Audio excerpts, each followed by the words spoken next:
একদিন রাতে টুনটুন আর তার মা টুনি বিরিয়ানি খাচ্ছিল, সঙ্গে ছিল চিকেন চাপ। আর বিরিয়ানির গন্ধে সেখানে রাক্ষসী চলে এলো, আর সে জলের পাত্রটা সেখান থেকে সারিয়ে দিল। আর যখনই টুনি জল খুঁজতে বাইরে এলো, তখন অনেকগুলো রাক্ষসী পাখি তাকে তাড়া করলো। কিরে, আমাদেরকে বিরিয়ানি দিবি না?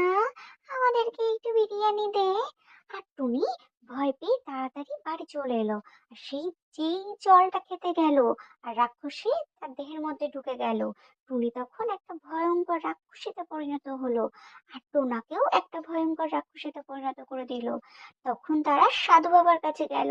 আর সাধু বাবা বলল, এই ভিডিও যারা দেখছে তারা যদি চ্যানেলটাকে সাবস্ক্রাইব করে আর বেশি বেশি করে লাইক করে, তাহলে আমি টোনা আর টুনটুনকে ঠিক করে দেব।